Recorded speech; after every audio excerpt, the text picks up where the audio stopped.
Capítulo 10. Como ser uma mulher virtuosa. Frequentemente pensamos que ser esposa e mãe é como estar em uma prisão. Não podemos expressar-nos nem mostrar-nos criativas. Em minha opinião, não há lugar que dê maior oportunidade para que nos expressemos ou sejamos criativas do que o lar. Em Provérbios 31, Deus nos deu uma ideia perfeita de como Ele quer que seja uma esposa e mãe. Leia esse capítulo na Bíblia, vale a pena. Essa mulher de Provérbios tem tempo para tudo, porque faz tudo com decência e ordem. Mas você diz, mas ela tinha quem trabalhasse para ela na casa. O versículo 15 diz que ela dá tarefa à serva. Não permita que isso iluda. A mulher, mesmo tendo empregada, trabalha muito, porque a família é grande e há muito o que fazer quando não se possuem aparelhos eletrônicos, ou mesmo com eles. A mulher de Provérbios borda e faz alguns serviços como distração, até mesmo ganha dinheiro. Mas veja que faz tudo isso sem prejudicar a família. Em outras palavras, Deus está dizendo: veja, não há nada de errado nisso, contanto que seja feita com decência e segundo as minhas ordens. Deus irá abençoá-la por isso. O versículo 15 é ainda noite e já se levanta e dá mantimento à sua casa e a tarefa às suas servas. Você gostaria que Deus não tivesse dito isso? Durante muitos anos, empreguei aquele método desordenado de ler a Bíblia, como todas geralmente fazem. De repente eu pensava, nossa, faz 1 ou 2 semanas que nem sequer abro a Bíblia. Como posso obter alimento espiritual se não abri-la? Tinha então de ir para o Pai e dizer, sinto muito. Esqueci-me de conversar com o Senhor. Esqueci de ouvir o que tem a me dizer, perdoe-me. E a coisa continuava assim. E eu sempre a afirmar, perdoa-me, até que fiquei cansada de pedir perdão. Falei então ao Senhor, Senhor, preciso pensar em uma coisa diferente. Por favor, me ajude a separar um tempo em que possa estar sozinha, em comunhão espiritual contigo. Deus me disse, estava esperando justamente isso, vou ajudá-lo. E assim, às 3 horas da manhã, naquele dia, um pequeno sinal de alarme vibrou em minha mente e acordei. Pensei, o que será que me acordou de um sono tão profundo? Fiquei na cama e me pus a escutar, pois pensei que talvez alguém tivesse entrado na casa ou que tivesse ouvido um ruído lá fora, ou coisa parecida. Mas era algo dentro de mim. Pensei, que engraçado, e me virei para o outro lado, continuando a dormir. Na noite seguinte, às 3 horas, a campainha em meu cérebro tocou novamente. Fiquei alguns minutos parada, pensando, por que será que estou acordando há 2 dias na mesma hora? E repentinamente um pensamento me veio à mente. Talvez seja essa a hora escolhida por Deus. Disse então, Senhor, é impossível levantar-me para o que quer que seja esta hora da manhã. E voltei a dormir. Mas como sabem, temos um pai que não desiste quando ele sabe que tomamos uma decisão. Assim, na manhã seguinte, às 3 horas, meu despertador interno tocou e acordei novamente. Dessa vez saí da cama, desci as escadas e comecei um período devocional que mantive durante todo o tempo em que minhas filhas eram pequenas. Você pode exclamar, 3 horas da manhã? Como você aguentou? Meu pai me conhece melhor do que eu. Quando precisava dormir, em 5 minutos eu estava alimentada espiritualmente e podia voltar à cama. Outras vezes eu não conseguia dormir de novo, porque ficava tão empolgada com o que estava lendo que não me cansava.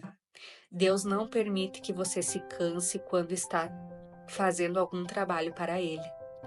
Vai levantar-se descansada e entusiasmada com o que está fazendo, mas quando for levantar-se, sentir que seus olhos não conseguem ficar abertos, então pode voltar a dormir, pois é como se Deus lhe dissesse, muito bem, você está precisando dormir, volte para a cama. Porém, não permita que isso aconteça muitas vezes, porque o seu eu e o inimigo estão trabalhando contra Deus. Mas quando você se levanta e se sente disposta e obtém alimento do Pai que lhe acompanhará o dia todo, é maravilhoso. Seu corpo também precisa ser condicionado. Mais ou menos na mesma ocasião em que Deus começou a me acordar às 3 da manhã, Ele também me mostrou outro ângulo que eu estava negligenciando como esposa e mãe. Acho que as mulheres de hoje não negligenciam tanto esse aspecto como as moças do meu tempo. Não devemos esquecer que Deus nos deu um organismo maravilhoso que é o nosso corpo, e nele que vivemos e devemos conservá-lo bem saudável. Isso significa coisas diferentes para cada uma de nós. Deus mostrou que parte de meu relacionamento com Ele dependia de exercício diário. A alma, a mente e o corpo estão interrelacionados. Lembre-se dos 3 círculos do capítulo 2, que tudo que acontece com o corpo afeta a mente. Quando o corpo adoece, está cansado ou fraco, isso afeta a mente e também o espírito. Deus me ensinou a cuidar do meu corpo quando tratei da minha sogra, que estava na cama depois de ter tido um derrame. Eu tinha acabado de dar à luz a Mari, e minhas outras 3 filhas eram pequenas. Estava completamente absorvida e não fazia qualquer exercício. O médico me chamou a atenção. Disse que se eu não tivesse cuidado, não seria minha sogra que nos causaria preocupações, mas eu mesma. Respondi que não podia fazer nada com relação às minhas tarefas domésticas, e ele então retrucou: "Muito bem, você então é que precisa mudar."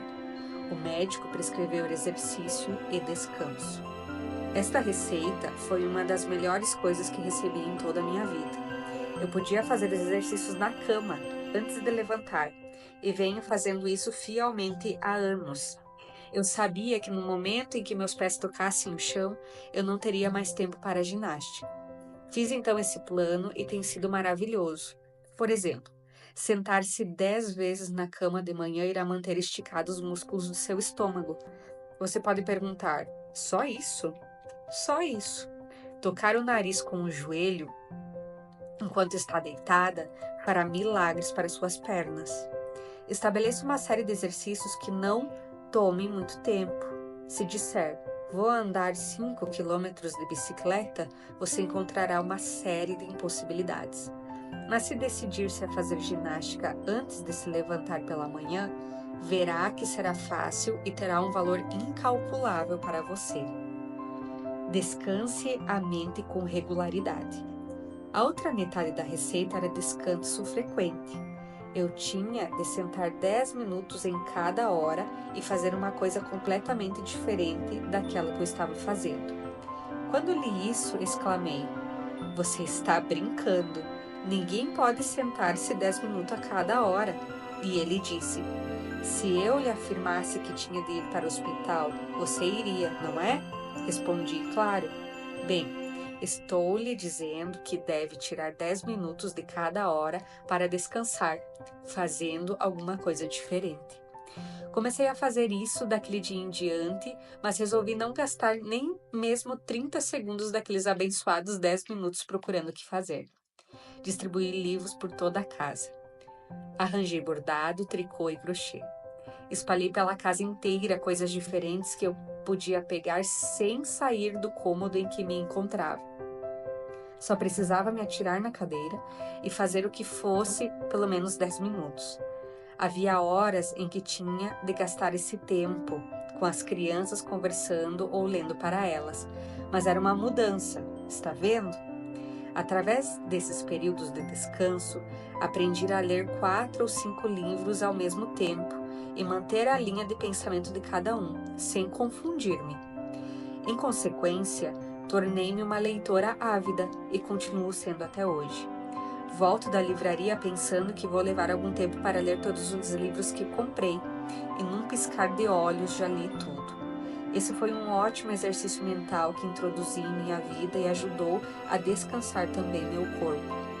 Através dessa experiência, descobri algo que quero compartilhar com vocês. Se quiser descansar a mente, não deve enchê-la com lixo. Eu gostava de ler revista de cinema e outras, que na verdade não passam de lixo. Comecei a perceber que quando li essas coisas não me sentia descansada.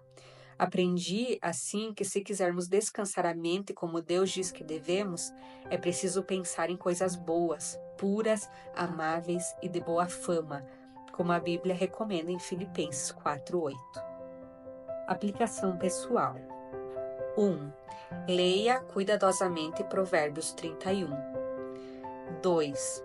Veja como pode aplicar esta passagem à sua própria vida, como uma dona de casa moderna. Escreva versículo por versículo, adaptando-a às suas próprias atividades. Exemplo, versículo 15. Dá a tarefa às suas servas. Organiza o trabalho da empregada.